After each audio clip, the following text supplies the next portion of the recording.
तो आदाब, नमस्कार, गुड इवनिंग, सत श्री अकाल। एक बार फिर आप तमाम लोगों का स्वागत है क्राइम तक की कहानी की इस एपिसोड में। उम्मीद है पूरी फैमिली अच्छी होगी।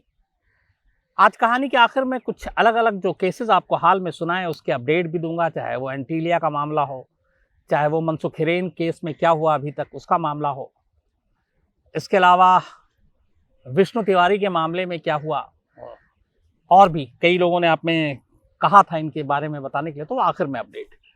लेकिन आज कहानी फिर एक, कई बार सोचता हूं कि शायद जो कहानी सुना रहा हूं वो उस तरह की आखिरी कहानी हो, लेकिन ऐसा होता नहीं है। कोई ना कोई इस तरह की चीजें फिर सामने आ जाती हैं। अभी आपको आयशा याद होगी, अहमदाबाद की। उसकी कहानी थी किस तरीके से उसने मौत को गले लगाया, उससे पहले एक वीडियो बनाया, कॉल किया। लगभग ऐसी ही चीज अहमदाबाद से दूर कोलकाता में भी हुआ। वहां आयशा थी, यहां राशिका थी।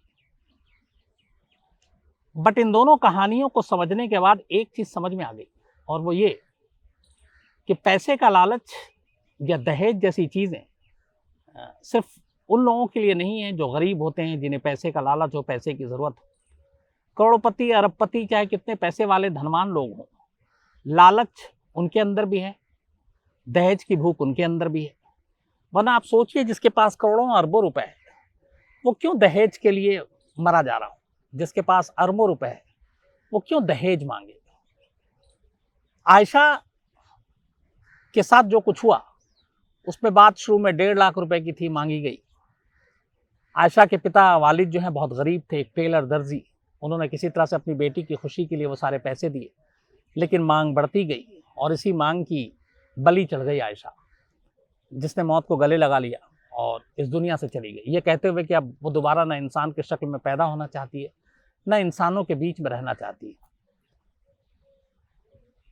अहमदाबाद से दूर राशिका की भी कहानी ऐसी थी। फर्क इतना है कि राशिका के माँ बाप खुद बहुत अमीर, जहां शादी हुई वो और भी अमीर, लेकिन दौलत बीच में आ गई खुशियों की, और दहेज वहां भी आई। कहानी ये कि एक राशिका जैन, कोलकाता के अलीपुर की रहने वाली, कि फादर का ट्रांसपोर्ट का बिजनेस और अच्छा खासा बिजनेस, पैसे वाले लोग, निर्वाण लॉजिस्टिक ट्रांसपोर्ट बिजनेस था राशिका के जो फादर हैं उनका, और पूरी जिंदगी अच्छी चल रही थी, पैसे वाले लोग थे। राशिका ने कोलकाता में पढ़ाई की और उसने सबसे पहले वहां पे महादेवी बिरला स्कूल कोलकाता से पढ़ाई की, अच्छी पढ़ने वाली थी। फिर बिजनेस एडमिनिस्ट्रेशन किया उसने BBA Saint Xavier College Kolkata से, और इसके बाद बिजनेस मैनेजमेंट का कोर्स करने के लिए वो सिंगापुर चली गई। सिंगापुर से अपनी पढ़ाई पूरी करने के बाद 2019 में वो कोलकाता वापस आती है। इस दौरान में घर वाले उसके लिए एक रिश्ता देखते हैं और उसकी शादी जो है एक बंगाल या कोलकाता के कहें नामचीन बिजनेसमैन फैमिली में तय होती है। कुशल अग्रवाल लड़के का नाम था जिसके साथ राशिका की शादी तय हुई। कुशल अग्रवाल के पिता की मुंबई में सीमेंट की यूनिट बनाने की, और साथ में कई रिजॉर्ट पुरुलिया में और अलग अलग जगहों पर, तो काफी पैसे वाले लोग।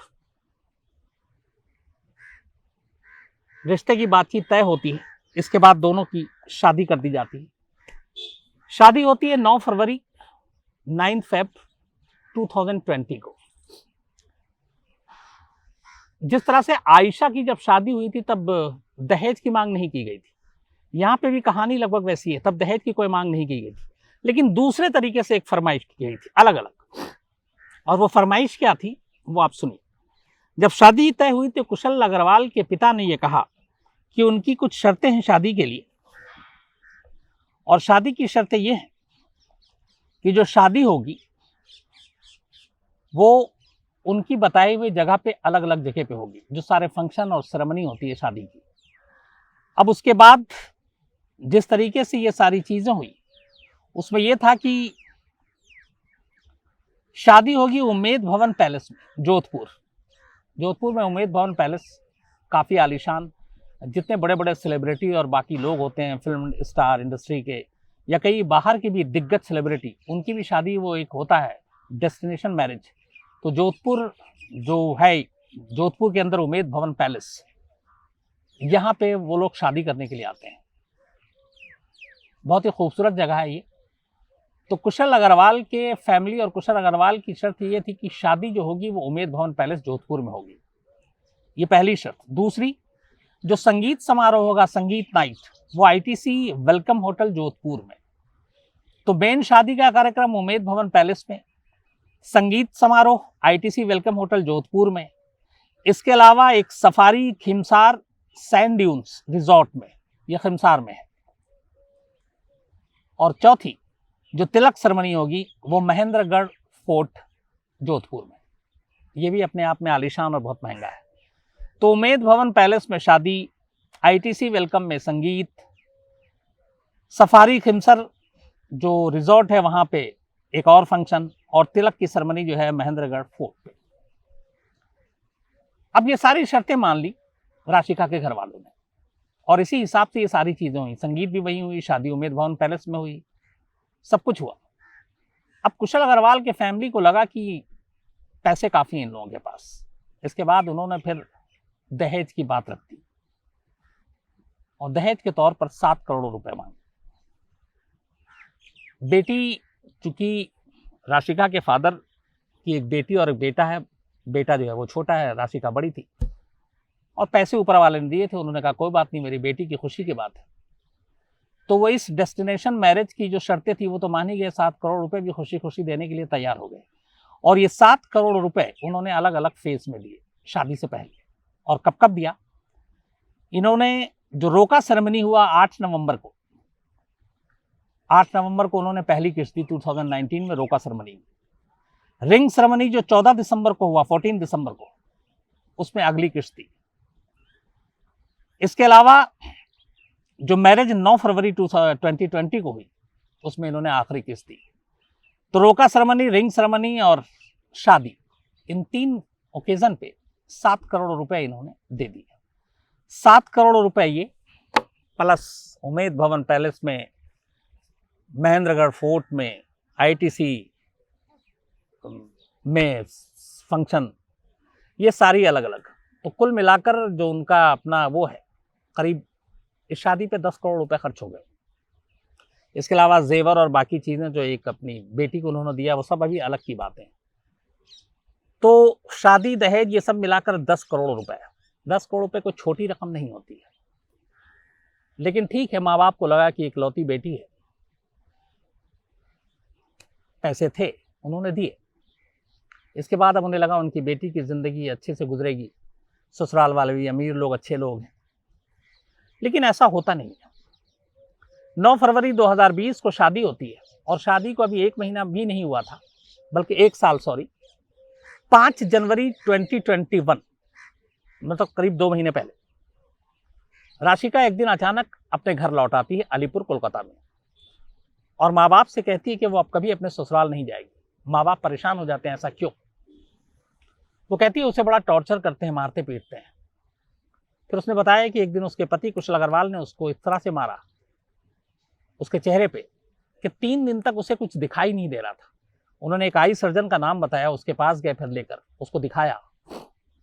3 दिन बाद उसकी आंखों की रोशनी लौटती है। फिर उसने बताया कि वो जब भी टॉर्चर करता है, जब भी आता है, पैसे की डिमांड करता है। अच्छा, इससे पहले 1-2 बार राशिका ने अपने घर वालों को फ़ोन कर कुछ पैसे की मांग की थी, तो उन्हें लगा कुछ होगी ज़रूरत, उन्होंने दिए भी। लेकिन तब उन्हें पूरी असलियत मालूम नहीं थी, क्योंकि राशिका ने ये बताई नहीं थी। इसकी एक वजह ये थी कि नवंबर में राशिका के पिता की तबीयत खराब हो गई थी, और इस तबीयत खराब होने की वजह से फिर वो अपने पिता से अपनी परेशानी को शेयर नहीं कर रही थी, कि उसकी वजह से घर वाले परेशान होंगे।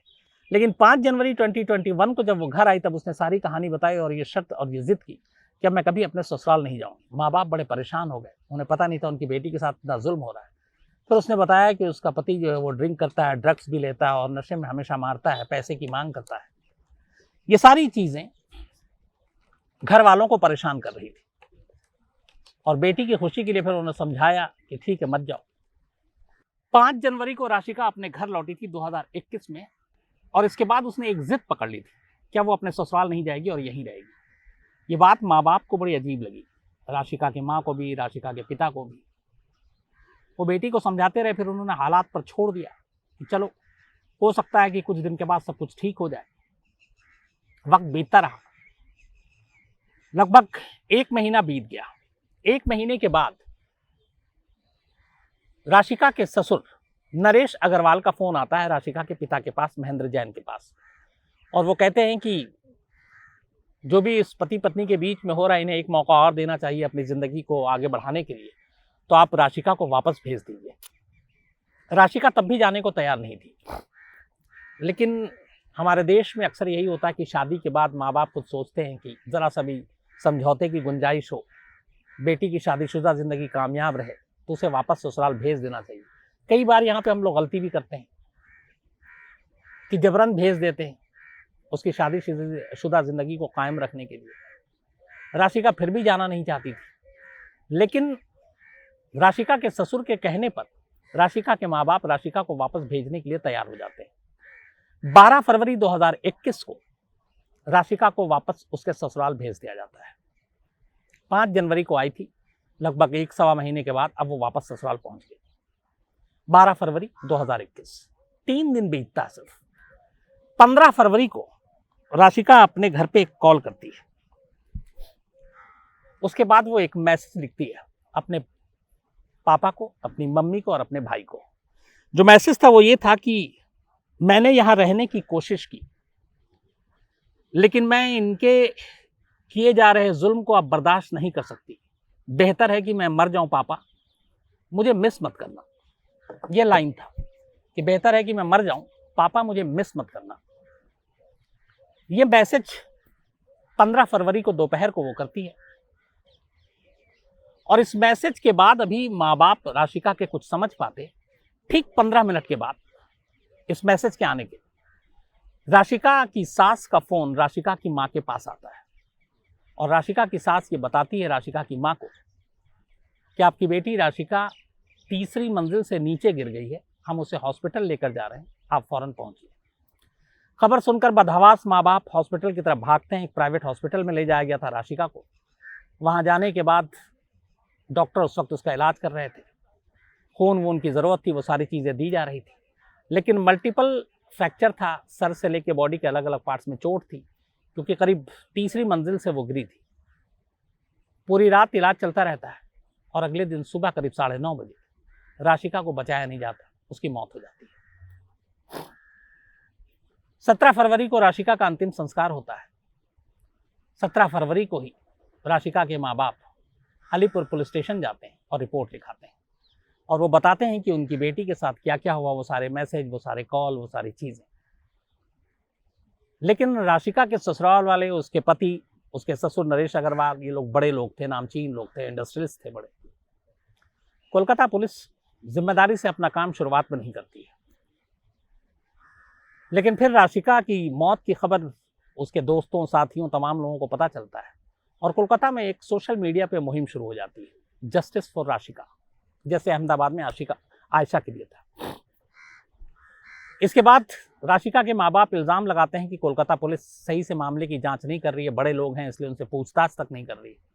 तब ये मामला फिर वहाँ के एक डिटेक्टिव विंग है जो वुमेन्स पुलिस से जुड़ा हुआ कोलकाता की, उसको ट्रांसफ़र कर दिया जाता है। अब वो इस मामले की जांच करते हैं। राशिका का वो मोबाइल जिससे मैसेज गए थे, राशिका का वो टैब, वो सारी चीज़ें वो अपने कब्जे में लेते हैं, वो बातचीत, और फिर अबेटमेंट ऑफ सुसाइड यानी खुदकुशी के लिए उकसाने का मामला, डॉरी 498 है, ये सारे सेक्शन दर्ज करते हैं। लेकिन कमाल ये देखिए कि वो उसके घर जाते हैं, ससुराल में राशिका के, ना राशिका का पति कुशल अग्रवाल मिलता है, ना ससुर मिलते हैं, ना सास मिलती है, वो सब गायब। इसके बाद कोलकाता पुलिस लगातार उनको ढूंढ रही थी, नहीं मिला। हालांकि कुछ मीडिया के लोगों ने भी बात की, तो उन्होंने कहा कि इस वक्त हम कोलकाता में नहीं बल्कि पुरुलिया के अपने दूसरे मकान में। अब ये बात कोलकाता पुलिस को भी मालूम होनी चाहिए, लेकिन उसके बावजूद फिलहाल उन लोगों को गिरफ्तार नहीं किया गया। एक 25 साल की लड़की जिसके माँ बाप उसके सपने को पूरा करने के लिए, उसकी शादीशुदा जिंदगी खुशहाल हो, तन मन धन से सब कुछ करते हैं, ससुराल वालों के कहने पर महंगी शादी करते हैं, जोधपुर में ले जाकर शादी की जाती है, अलग अलग जगहों पे महंगे, जहाँ पे करोड़ों रुपए खर्च होते हैं, 7 करोड़ रुपए का दहेज दिया जाता है, और वो शादी साल भर भी नहीं टिकती है, और साल भर के अंदर उस दुल्हन की मौत हो जाती है। ये अपने आप में एक बड़ा सवाल है हम जिस समाज में रहते हैं, क्योंकि बात सिर्फ आयशा या फिर राशिका जैसी लड़कियों की नहीं, ये तो हम लोग आपको सुना रहे हैं या बता रहे हैं, ये चीज़ें सामने आई या फिर हाईलाइट्स हुई, सोशल मीडिया पर हैं। ज़रा अंदाज़ा लगाइए उन लोगों के बारे में, उन लड़कियों के बारे में जो आम हैं, जो दूर दराज छोटे छोटे शहरों में, गाँव में, उनके माँ बाप भी कितने सपने देखकर उनकी शादी करते हैं और उसके बावजूद सिर्फ पैसे के लालच, दहेज और इन चक्करों में उनकी पूरी ज़िंदगी बर्बाद हो जाती है। बल्कि ज़िंदगी क्या बर्बाद होती है, ज़िंदगी बचती ही नहीं और वो मौत को गले लगा लेती है।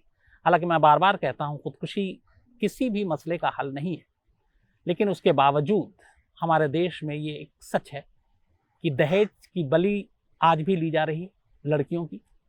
और सबसे बड़ी जो कड़वी सच है वो ये है कि यहाँ पे अमीरी और गरीबी में कोई भेदभाव नहीं है। जो गरीब है उनसे भी दहेज मांगा जाता है, जो गरीब हैं उनके ऊपर भी दबाव है कि वो पैसे दें, और जो अमीर हैं, जिनके पास बेइंतहा बेपनाह पैसा है, करोड़पति हैं, अरबपति हैं, उनका भी लालच नहीं बढ़ता। अगर ऐसा ना होता तो राशिका जैसी लड़की इस तरह से मौत को गले नहीं लगाती, जिसकी शादी पे ही सिर्फ करीब 10 करोड़ रुपए खर्च हुए। तो आप सोचिए उन लोगों के लिए दहेज और पैसों का क्या मतलब मायने है। लेकिन हकीकत ये है कि कोई चाहे कितना भी अमीर हो, कितने भी पैसे हों, अगर उसके अंदर मन में लालच और खोट है तो फिर उसके लिए वो पैसे कम है, वो उसको और भी आगे और पैसे कमाना चाहता है। कमाए, ईमानदारी से कमाए, इसमें कोई बुराई नहीं है, पैसे कमाना कोई गलत काम नहीं है, अच्छी चीज़ है। लेकिन रास्ता सही होना चाहिए, नीयत सही होनी चाहिए और मकसद सही होना चाहिए। किसी दूसरी की बेटी को अपने घर में खुशियां देने के लिए अगर आप उस खुशी की कीमत मांगते हैं तो इससे बड़ा पाप और गुनाह कोई नहीं है।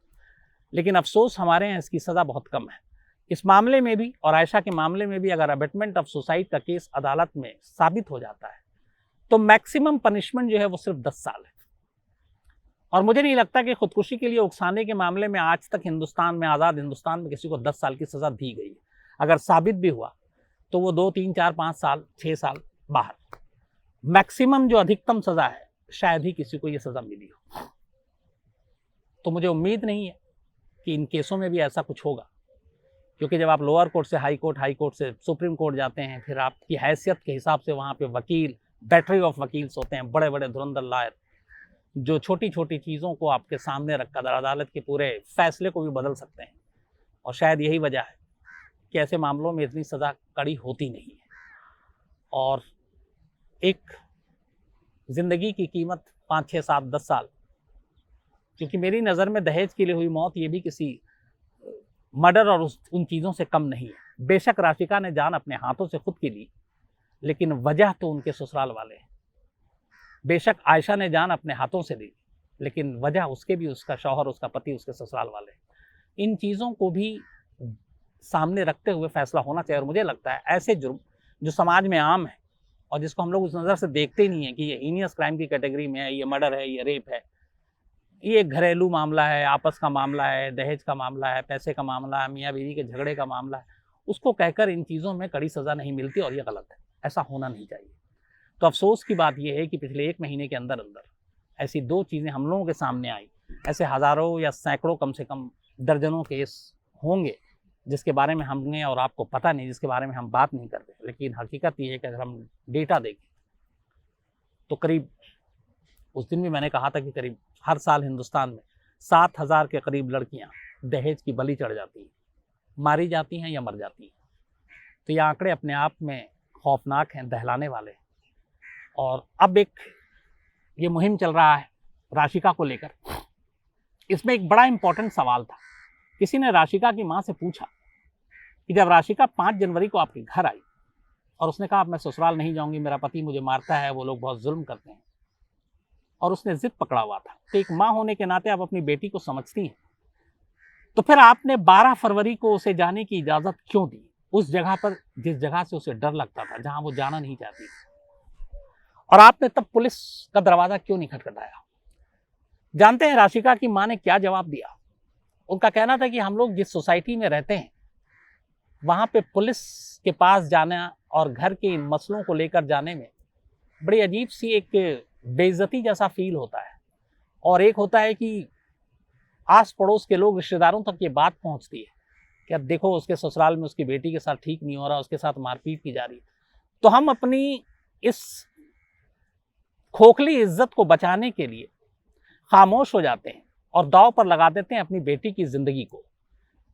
पर उन्होंने कहा कि जब राशिका की मौत की खबर आई उसके बाद मैं उस दिन से लगातार यही सोच रही हूँ कि काश मैंने अपनी बेटी को वहां न भेजा होता और काश उस वक्त ही हमने पुलिस का दरवाज़ा खटखटाया होता तो राशिका जिंदा होती। और उन्होंने ये अपील की है कि मैं हर उस बेटी की माँ से अपील करती हूँ जिनकी शादी हुई और जो इसी मुश्किल से गुजर रहे हैं, दहेज के लिए जिनकी बेटियों को परेशान किया जा रहा है, कि वो उस वक्त का इंतज़ार ना करें जब उनकी बेटी कुछ कर दे, बल्कि जैसे ही उन्हें पता चले कि उनकी बेटी के साथ ये परेशानी है ससुराल में, उसी वक्त वो फैसला लें, उसी वक्त वो कदम उठाएं, तो बहुत सारी जान बच जाएगी। आज कहानी में इतना ही। कल आपसे फिर मुलाकात होगी रात 9 बजे किसी नई कहानी के साथ। तब तक अपना ख्याल रखिएगा, अपनों का ख्याल रखिएगा। Thank you very much.